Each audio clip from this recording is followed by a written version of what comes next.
This podcast is brought to you by me. That's right, me, the main member of the podcast, James. I'm sponsoring this podcast.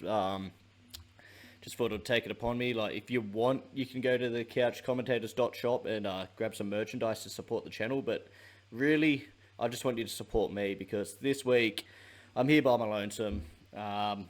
We got rid of the dead weight times 2 now. A couple of weak pussies, I heard.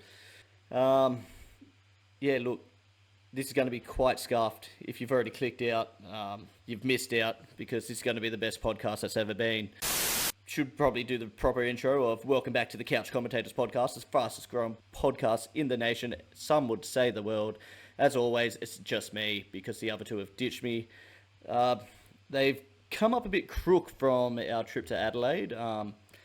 I think Brandon mentioned it last week's episode, and it was the reason why it was so late to come out as well.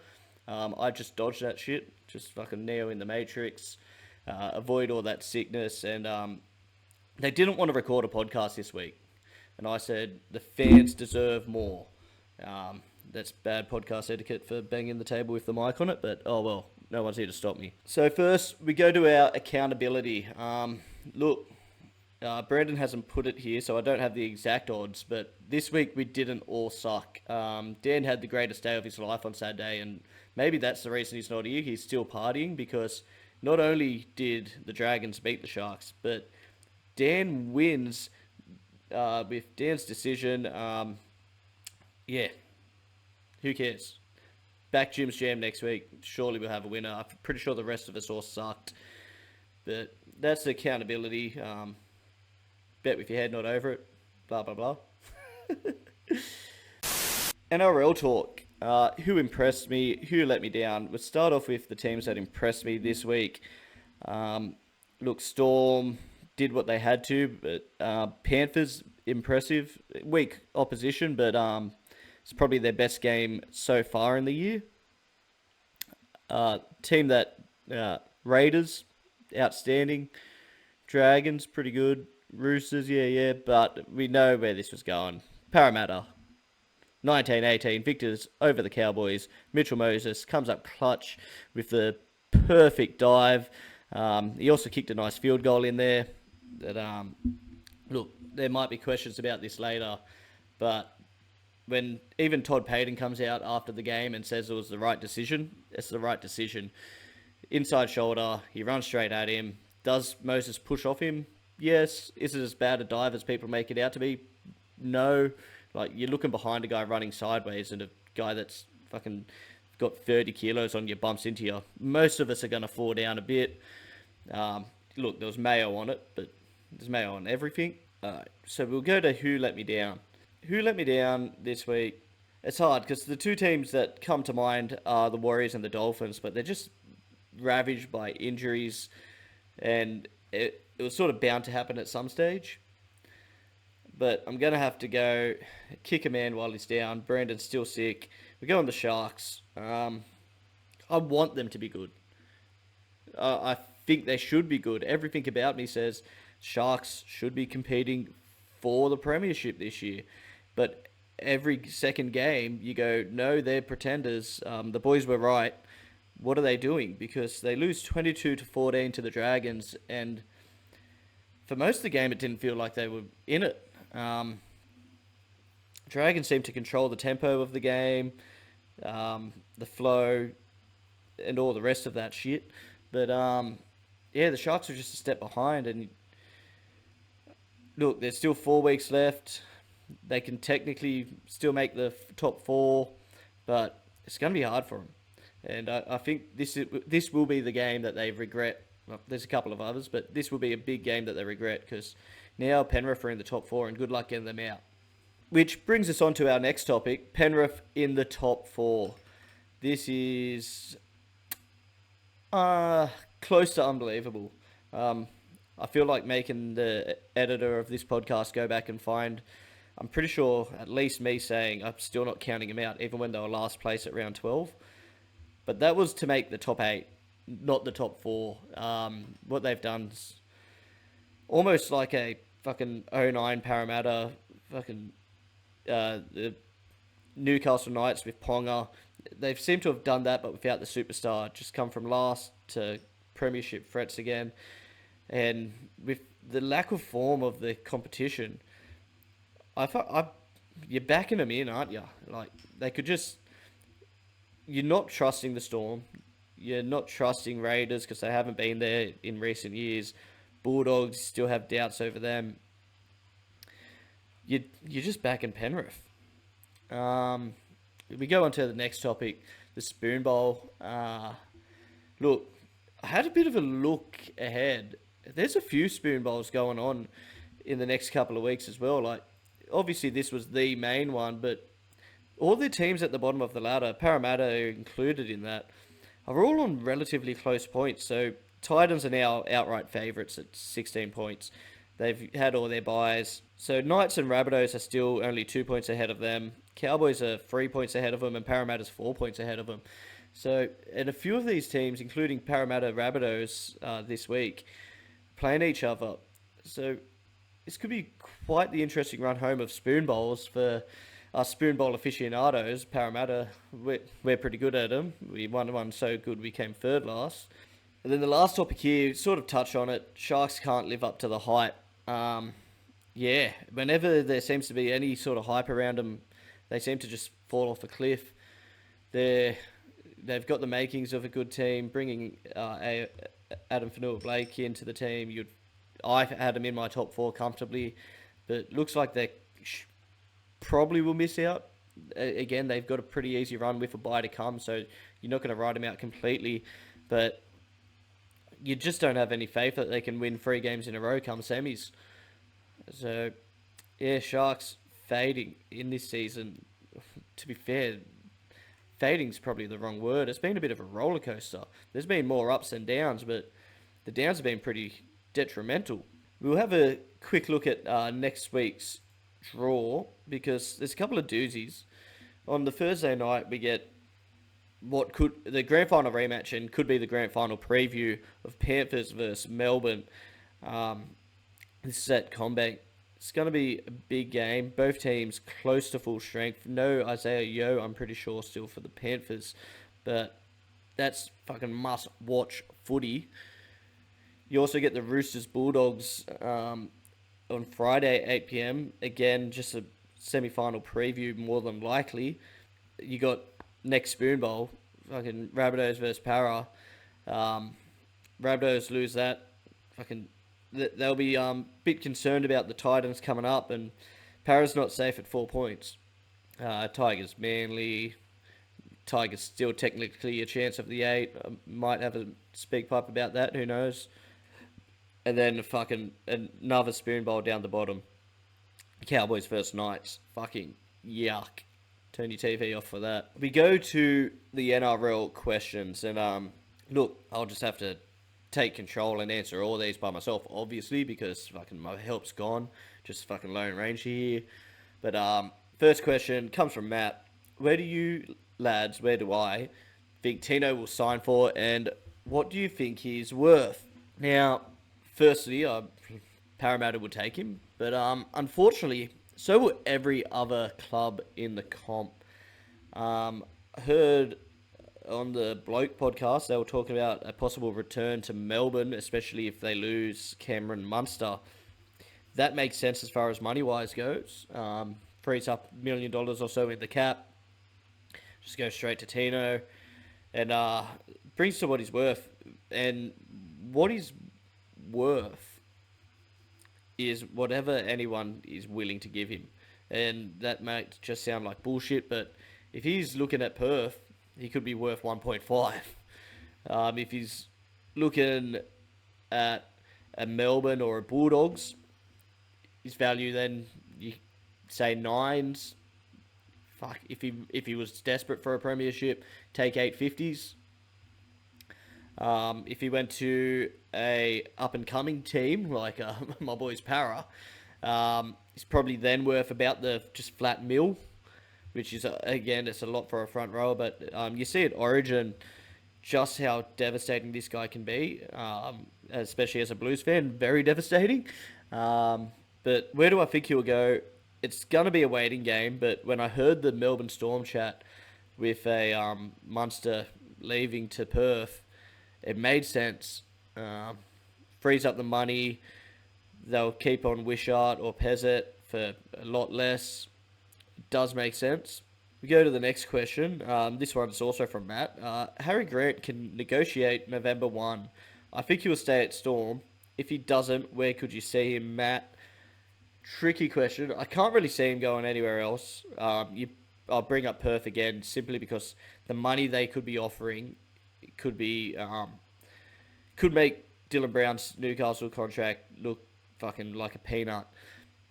He could easily be worth 1.5, 1.6 to Perth because they're not going to spend their whole salary cap. So they may as well give it to someone like Harry Grant that's a club captain, lead the team, bring other players to it. Like the Dolphins spent the first 2 years of their like time in the NRL not using their full salary cap because just struggled to get players. So you may as well overpay your players, which means they could offer Harry Grant a life-changing amount of money. Like you say, it's easy to go, oh yeah, but he could earn 900 at Melbourne. So what's it like? 1.5 is just so much more, especially over the probably 7-year contract that he's probably going to get offered with ratchet clauses. So if he was to leave Melbourne, I can only see it going to a place that could offer him stupid money like Perth. Next question from Matt again. Thank you, Matt. Lots of questions. You're pretty much the co-host of this podcast because I need to bounce off someone, and you're giving me something unlike the other two. Do you guys like the passion and fire Lenu plays with, or do you think he needs to control himself? Matt, I do like it. If I was a fan of the club slash coaching staff, I would want him to tone it down at times. But the Roosters, they've got this like title of a glamour club most of the time because they've always had these superstar outside backs. But when you break it down, they've been a fucking dirtbag, aggressive team, gladiators, whatever you want to call them, with Waria Hargraves leading their team for over a decade. Spencer just jumps into that role. Is he a bit looser than Waria Hargraves? Yes, but he is younger. Should he be shaping up to fight? Definitely not. But it worked. Like, they brought the Dolphins into that game of hit and fucking push and shove, and it derailed them a lot more than it derailed the Roosters. They just found their form off the back of it. Didn't really mention that whole scenario during the NRL talk, which, sorry, I didn't write the script, but that whole thing was pretty crazy, wasn't it? The push and shove, the fact that I'm pretty sure it was Badger the ref. He asked for 2 plays from each side so he could sin bin them. Like, so what on earth have they fucking done wrong? You're just sin binning people for no reason. Spencer probably was the only one that had to go. Shaping up, the young Dolphins player shaped up back, but like, you're not going to just let yourself get hit by someone like Spencer.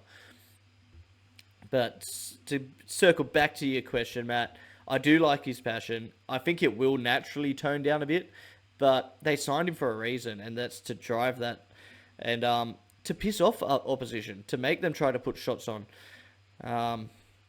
Yeah, so I like it. Have you ever seen 2 Hemi blow out in the exact same play? Poor Renault and Ezra. Coming from Matt. Yeah, look, this is freakish. Seen the take from a couple of places about Coates getting the Broncos back for scaring him so much, ruining their season in one run. I feel bad for Selwyn Cobbo that later on in the game did his Hemi, but made one of the best defensive plays of the season, tackling Coates, but it got forgotten almost immediately when you saw the aftermath of the starting 6 and 7 go down chasing him. It's the first I've ever seen it. Might be the most hamstrings just in a game, or at least tie it like with 3. it's just, yeah, pretty fucking hectic, to be honest. Shout out to Moe and any other Broncos fan listening. Fucking shit, go. Go to the eye catchers this week. Look, we've got a pretty. We've just got the one eye catcher. I didn't go looking. Brandon got one here, and it was the only one that I saw earlier today. So the AFL do it again, and they've made a habit of getting big. I think this is pre-game entertainment this time, but either way, fucking, they get the big stars. They've had Robbie Williams, they had Katy Perry, and now they get another Super Bowl performer in Snoop Doggy Dogg. The DOGG at the MCG. It is huge. And as a NRL fan, we try to say it doesn't matter. Half of his songs will have to be censored. It'll be fucking Teletubbies, Snoop Dogg, but it is huge. I don't think we'll be getting what we got for his Super Bowl performance that had the most cameos of all time, but it is still one of the biggest names in the music world performing at our rival code's greatest show. It's a huge get for them. The NRL probably has to match that. I reckon we probably just go for maybe Cold Chisel. Might get Jimmy Barnes out. I reckon they're our two options. Big options though, like Snoop Dogg, Barnesy, Cold Chisel. Like, I think we get them, but it's good that the AFL is putting out some competition with this huge get. We go to the best part of the podcast, brought to us by you, the listener questions. We've got a few. I'll try to sort of breeze through them a bit, as you can sort of tell by how I've been going. It's a bit of a quicker podcast, just one guy, one set of ideas. I've noticed that the camera's a little bit laggy, so sorry for that to our YouTube viewers, but you're here for me, so get over it. First question from Rang. Favorite tag team duo of all time, Triple H and Shawn Michaels for DX is his. I am going to go with the Hardy Boys. Just the dance, the intro, the psychotic, death-defying acts that they would perform. When there was a tables, ladders, chairs match, and you had the Hardy Boys and the Dudley Boys in the match, you knew you were in for fucking real entertainment. It's nothing scripted about a guy fucking jumping off a cage, doing a leg drop to another guy on a ladder. Like, it's just going to hurt. It's going to hurt everyone involved. They were absolute psychopaths, and yeah, that wish they won, especially Jeff. Wish you won more world titles, but we got more of the tag team than we may have deserved, but it was awesome. Tigers are 101 shot on Sportsbet to make the 8. Forts boys, I think there should be more coming from Matt. I like those odds, Matt. I like those odds. He's got Manly this week, a team that's ahead of you on the ladder by one spot. Win this.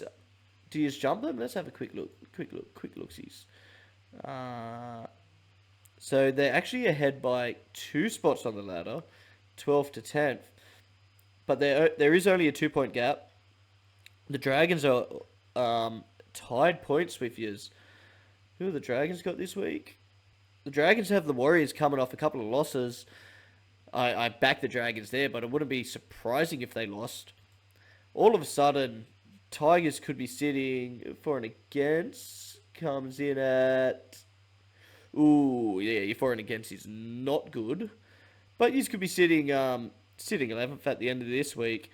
You need a bit of a bed shit from the Dolphins, and probably the Broncos and Warriors are your next best chances. 101, I like it. I think that's probably fair. They just don't give those huge odds anymore. Fucking, they probably still have odds on para. So that's where it gets higher than that. Go to our next one. What is your lad's favourite cut of steak? Matt's is a grass-fed black Angus eye fillet. You know what, Matt? You are spot on. I think the best cut. Don't have it near enough.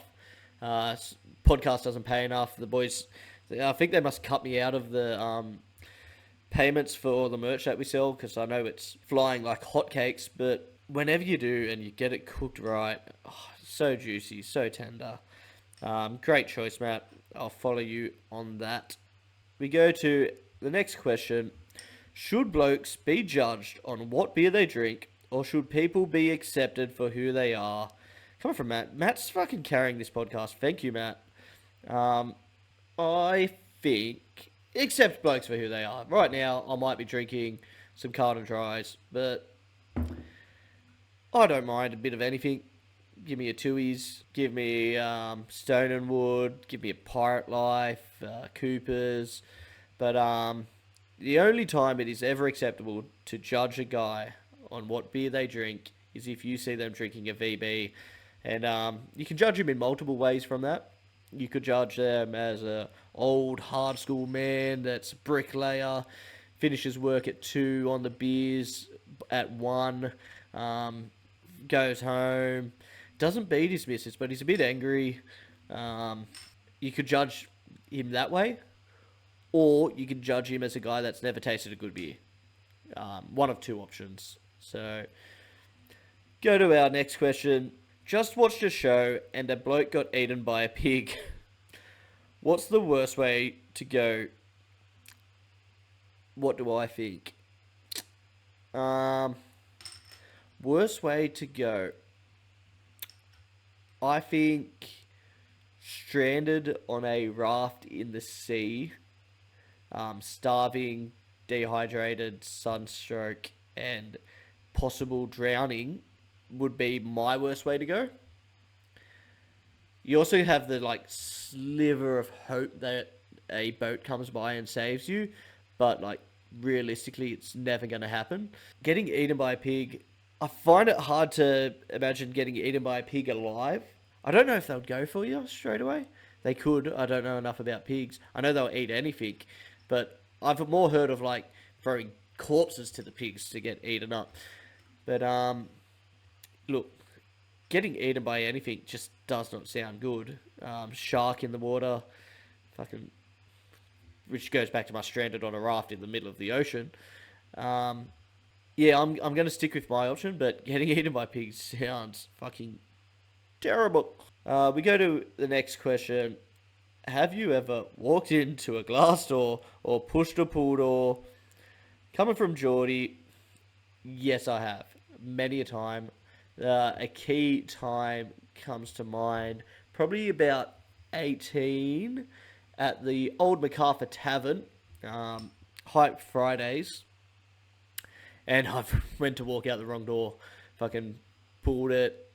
It was probably a push. Fucking was locked anyway.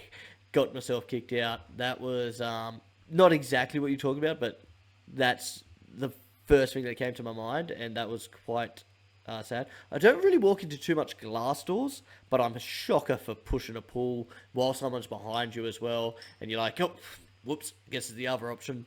Go for it. Go to the next question. If vampire bats exist, there is a chance vampires exist and are hidden amongst us. Slight conspiracy theory, more fantasy theory. I think that vampires were probably just a urban legend because there was probably some sick fuck richos that liked fucking drinking the blood of young virgins. And but vampires could exist. You know. We go to our speak pipes. Alright, we got a few. Jeez. At least some people turned up for the podcast, I guess. Thank you guys. Lip readers needed. This is going to come back to this. I did touch on this earlier, but I sort of knew it should come up later. So let's get into this. Good afternoon, gentlemen. How are we? Good, good. Yeah, that's good. Yeah, I'm fine. Thanks for asking. Anyway, I'm just keen to hear your thoughts, boys. Are any of you guys really good lip readers? I really want to know what Mitchell Moses screamed at Talon in the third blow up at the end. So, two-part question to you. What do you think Mitchell Moses said to Talon in his blow up? And also, that 5 minute, 6 minute period by Talon, is that the worst dummy half play you have ever seen? I think it's up there, like, Jesus, not passing your playmakers the ball, taking the easy option to go for a fucking try when there was clearly nothing on. Mate, James, thank you for taking him. Like, we get to keep our captain because of that, who's been playing great football. And it looks like you've overpaid for a fucking self-centered dope. Anyway, keen to hear your thoughts, boys. Yeah, so it was not great. My lip reading, not 100% sure. I don't have it up in front of me, but I'm going to make the astute judgment that he said, "Get me the fucking ball, you stupid cunt," because that's what I would have said, and I think I may have even said it in the past, probably to my mates at Oztag. But mate, love a good blow up. So people talk about how Parramatta's a completely different team when Moses is on the field, and that he lifts his players by 10 to 15%, and it's not because of these blow ups. To someone that hasn't played a lot of football, and Matt didn't even mention this, but just sort of bringing it up because I know there would be some that would criticize this behavior and attitude, but on the field, things stay on the field. The boys, I'm sure, after the game would have had a much more reasonable conversation about this. And I saw on Instagram they were fucking joking around on a Parramatta page post, but that is holding people accountable and setting standards. It's not the nicest way to do it. There's better ways, but when you're a winner, you want to win like pretty much at all costs. But that's not even all cost stuff. That is just I'm paid the big bucks to win us games.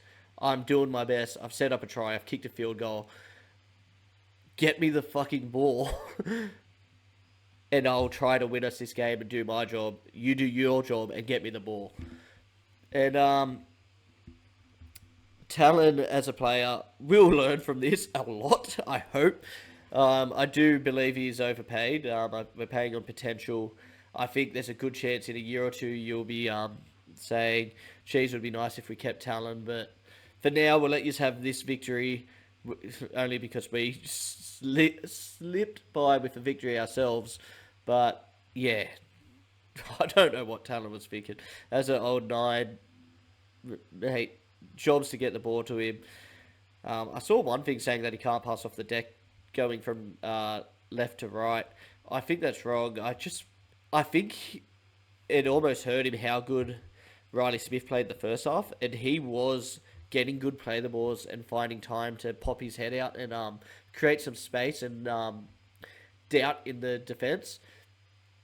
And whether he went out with the talk from the coaching staff of we want more of that, or whether it was just a mental thing like they're a bit sloppy around the ruck, there's going to be opportunities, I should be ready to go for it, and it's just stayed in his head when it really shouldn't have, but it just wasn't on, and he'll learn from that. He's just as young as the rest of those kids that keep getting mentioned all the time.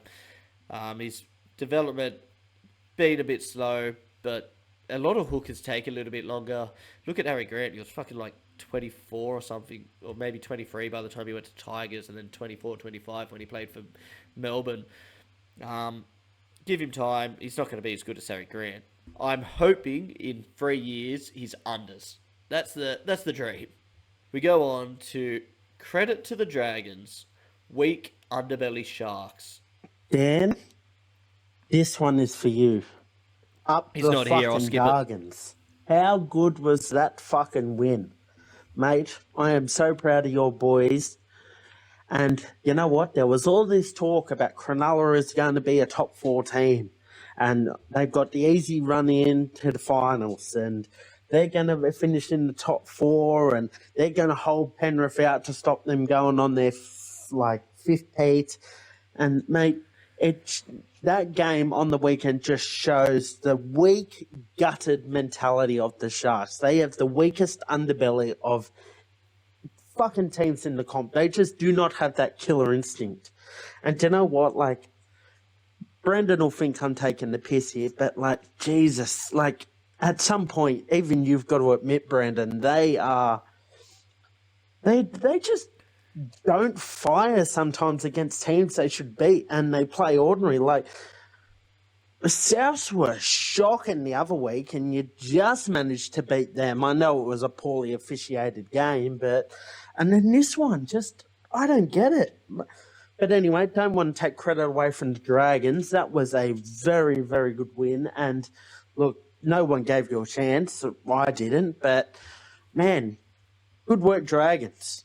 Yeah, look, neither of those two losers are here, including Dan, who was obviously a winner on that day, both betting for the podcast and his Dragons. But I'll speak for them both because why not? Dan would say, yes, easy win, easy competition, Guffo. I'm so glad that we signed Guffo from Parramatta because I don't think enough people appreciated the brilliance of Guffo while he was at Parramatta. I remember James saying when he was at his best that he was probably a top 3 to 4 fullback in the comp in the year that Parramatta made the grand final. And people laughed at him, but he's got the intangibles that other players don't. He can lead his team to victory. It just looks different to the other fullbacks. And this was a Guffo game made for him, wet, underdogs, steps up, gets the job done. And Brandon would have to say about this that it doesn't matter. We're going to win the comp. We're going to win the comp. But that's me speaking for them, though. Me, yeah, fuck. I spoke about it earlier, but fuck, man, the Sharks are. I'm almost prefer to be a Para fan this year, with where it's just been complete disappointment with odd surprises, than being a Sharks fan and having high hopes, having the team that should reach those heights and then not. Yeah, painful. Outstanding citizen or bad luck. Just lastly, boys, I want to know if I have the worst luck known to frickin' man. Right? So, anyway, as you know, my new place, well, not so new, I've been in about 4 months now. But anyway, know how I have that alleyway next to me anyway? The grass was getting long, all up beside the fence and in the alleyway. So today I whip-snippered it and mowed it and got it looking presentable again, just so if anyone wanted to use it or if I need to go down there. And also, like, we're going into the hotter months, I'm going to keep it short so snakes and shit don't get in the backyard. Like, don't want that, especially since we had the snake skin in the backyard when we first moved in. Right? So anyway, about half an hour after I finished, I was sat down watching telly. And anyway, fucking Waratah group shows up. And they've got a mower and the whip snippers on the back of the fucking ute and everything. I found out they mow the fucking alleyway, and I've never seen it before because I'm normally at work.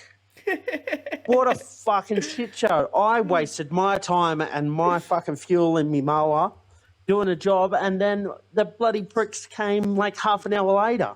Could not believe it, boys. Is that just bad luck, or am I an outstanding citizen?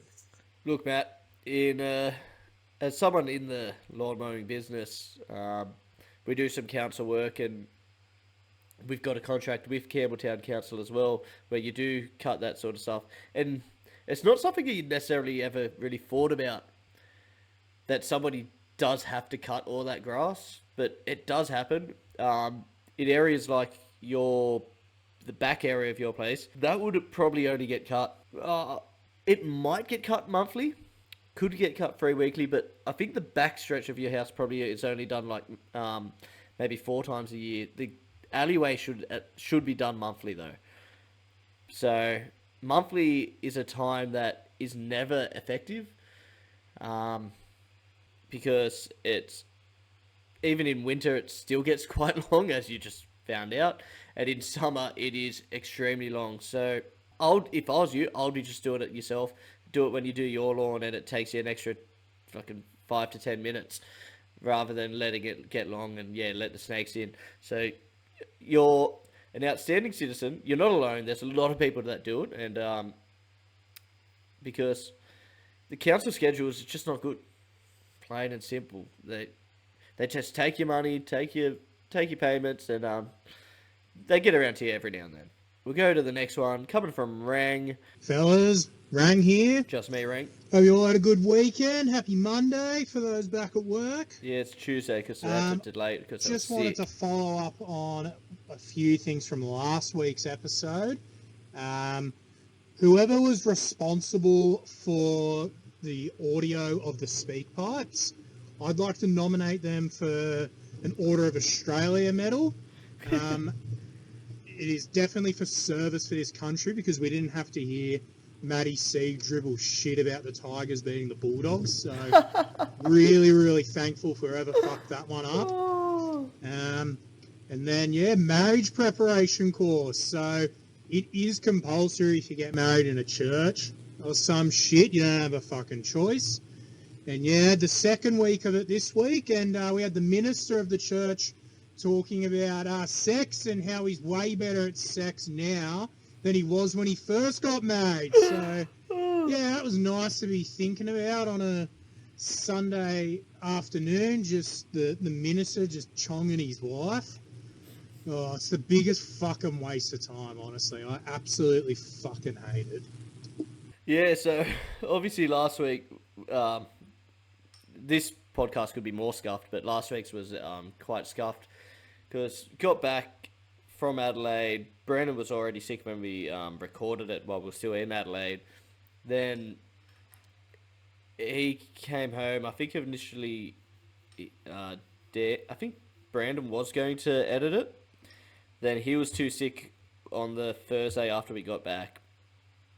Then he asked Dan to edit it. But then Dan was also not feeling well. And then it came out when it did. And apparently they've cut out Matty C's audio in the speak pipes, which is hilarious. Saves the Bulldogs listeners. Look, Bulldogs and Tigers are probably our two key demographics. And it looks like the editors have made a choice on who they side with. So, bad luck, Tigers fans. Bulldogs seem to be getting the rub of the green in the podcast world as well. As far as the marriage prep goes, I didn't realise that it had to be in a church. I know a lot of the weddings outside of churches and stuff don't necessarily count, and then you've got to get it the paperwork properly done later. But I'm still a bit surprised.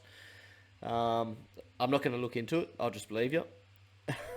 Hearing about the minister and how his bedroom life has improved is not what you want to be hearing. Let's just fucking speed it up. Let's get it done with. And that's not just the bedroom life. I can't believe you've got to do this for weeks. Marriage is a scam. It's a scam built by a big church. We go on to the next speak pipe, probably from Ring again, under the title Footy. And footy from the weekend. Dogs got a good win against the Warriors, most notably in the rain, which was good to sort of shake that.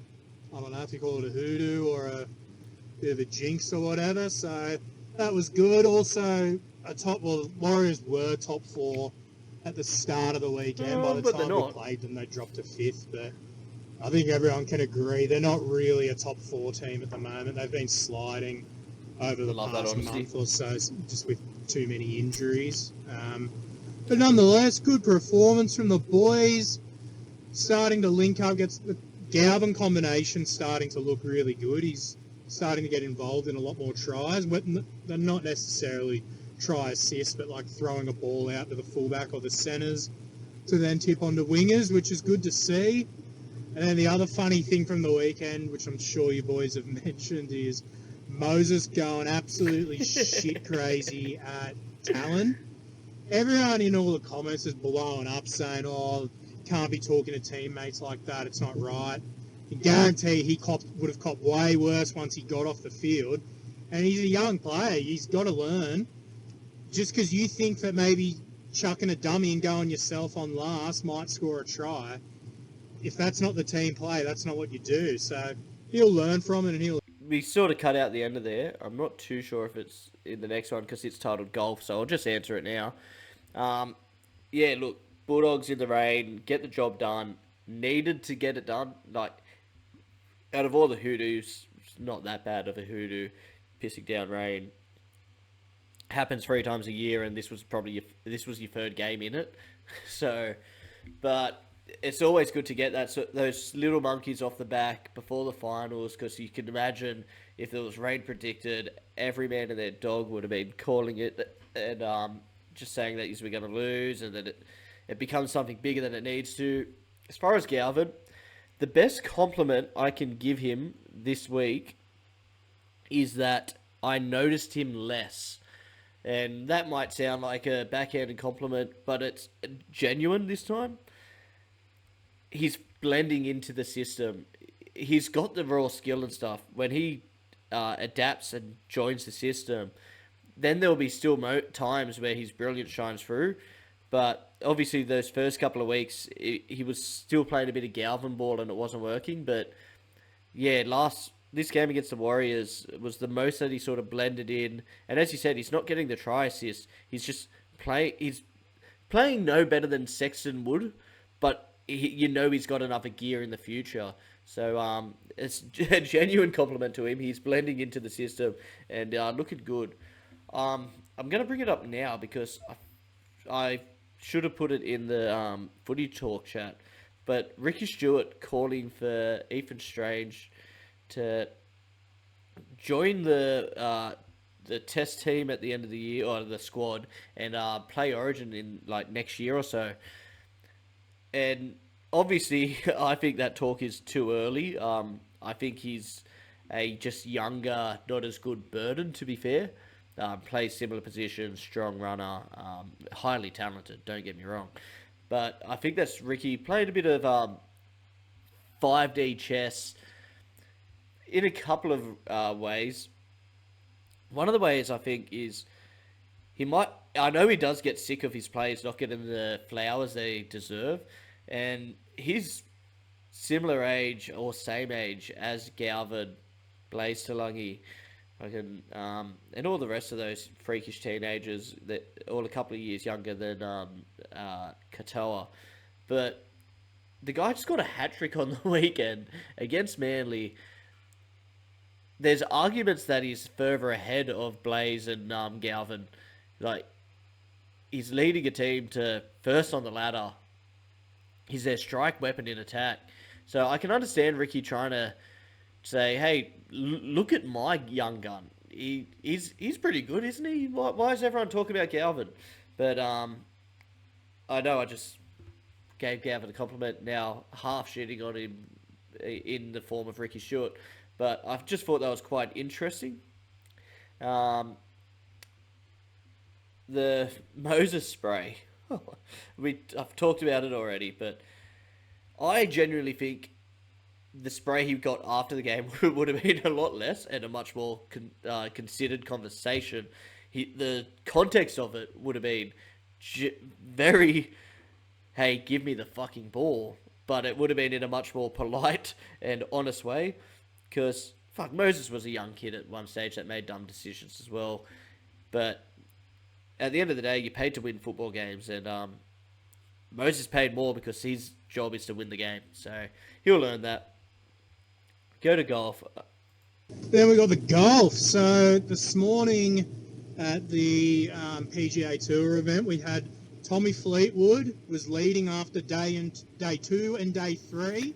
I saw this. He was equal leader coming into the 17th, and he bogeys a hole and misses out on the playoff and his first PGA Tour win. Just fucking heartbreaking for the bloke. And as soon as he gets off, the media's straight into him, asking him, "Hey, Tommy, does that one hurt a lot? Like, what do you fucking reckon?" He's now got, I think the stat is, he's now finished top 5 in 25 PGA Tour events, and that makes him the most. He's got the most top 5 finishes without a win in over the last 40 years. I think he's got 25, and the next closest has like 13 or something.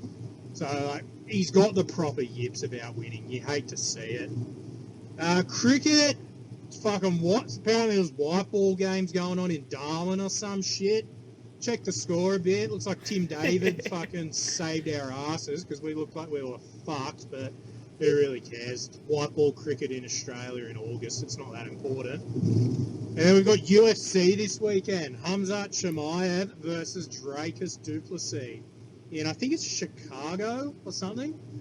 Fuck, I'm pumped for this. I don't even know who else is on the card, but that main event is going to be off its fucking head. That is one that you do not want to miss. Yeah, the golf. I saw that. Oh, mate, that is tragic. Twice in the last couple of months now. Saw a great meme of Tommy Fleetwood deciding now to play left-handed and just start from scratch because obviously this right-handed shit's not winning at shit. Maybe just learn to play golf wrong. As far as the cricket, I'll get more in depth into it, but yeah, don't worry, you're not the only one just checking scores here. There's another game on tonight, Tuesday, and then I think another game later in the week.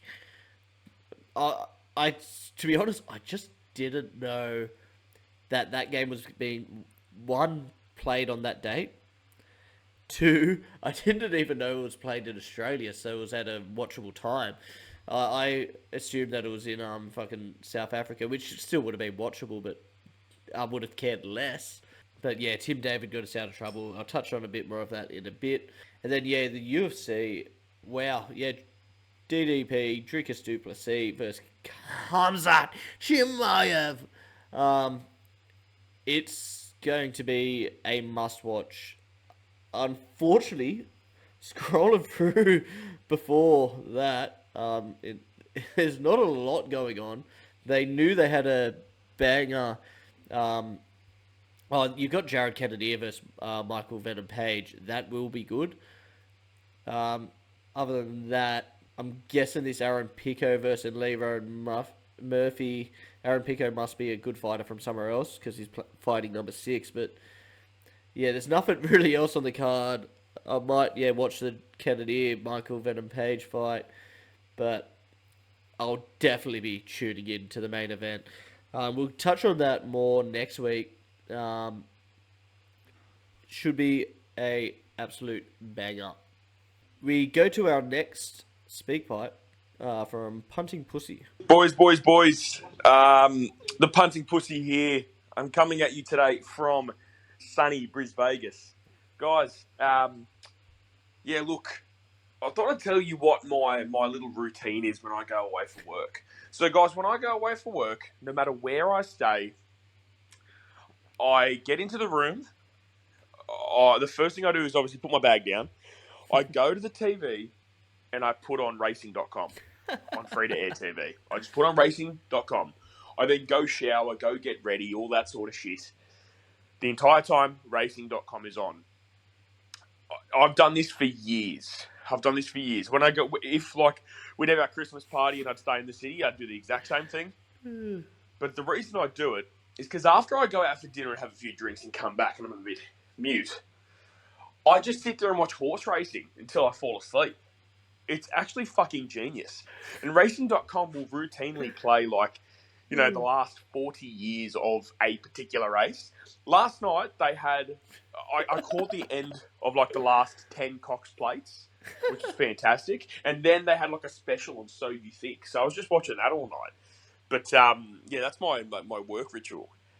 Yeah, that's a great work ritual. I remember during COVID times, There'll be a few Monday, Tuesday nights up drinking till stupid hours, and we'll be watching Sky Sports, and it would do the same after a certain amount of time when there was just no more races, and some of those packages they put together, fucking outstanding watching, especially after way too many drinks. So loving that, Lucas. We go to the next one. All right, guys, punting pussy back again. Now, this one is for us boys here who collected 2 points over the weekend in the NRL. Woo, woo! Dan, how are you, buddy? He's not here. But, James, yep, how's it going? feeling good. Surviving Brandon? without these two. Yeah, mate, I don't know about you guys. I tell you what, I mean, obviously I'm a Tigers fan, right? It's always dire and sad to be a Tigers fan, yes. But Jesus, the false hope that you Sharks fans must go through on a regular basis, mate, it'd just be, draining. It'd be just so draining. Because one week you're looking good, you put 5 on the trot, then you look like you do against the Dragons, and arguably it should have been more than what it was. Them winning should have been more than what it was. Yeah, look, guys. Tigers back to reality this week. We versed Manly. We beat Canterbury, playing off the park last week. It's time to make Manly look like 2021 Manly, in particular Tom Trbojevic. Yeah, we'll see what happens, boys. Coming to the end of the NRL season. It's a bit sad, but yeah, look, it's been a good year. I first want to touch on the last thing you just said, the fact that you said it's been a good year, and I think that shows how a Tigers fan feels right now, because you sit in a spot above Parramatta, and it's felt shit. But I know you guys have had to put up with a lot worse than Parramatta has in the last 3 years, 4 years or so, 12 years or so. So I understand that it's been a better year then. But I know I'm looking forward to the end of this season, on to the next. Obviously, Parramatta still wins all their games and makes the 8, but we'll see how that goes.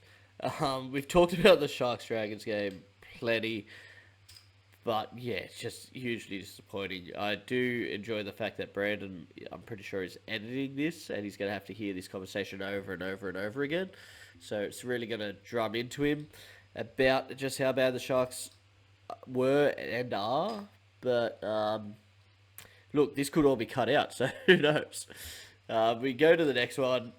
I'm back. Now, I'm sure you're all wondering how my horse went on the weekend. Yeah, look, I came second. Nothing out of the ordinary for like the last 4 weeks. I think I've come second almost every single fucking week. Recommendation, Morphettville in the Behemoth Stakes. Geez, I tell you what, I came round the bend absolutely raveling. And I was ready to message our chat, our group chat, coming around the bend going, geez, guys, I'm cruising here. Then it got to the 300, and he hadn't quite got to the leader. Then the 200, and he hadn't quite got to the leader. Then the 100, and I was like, there's no chance here, surely. Surely he gets there. I think Q-Man, Group 1 winning Q-Man, I think he held recommendation that same distance for the last probably 500 metres. Oh, God. It's a bit frustrating, guys, to be a punter this time of year. But next Saturday is the return of the Group 1s, and in particular the Wink Stakes. So be prepared, gentlemen.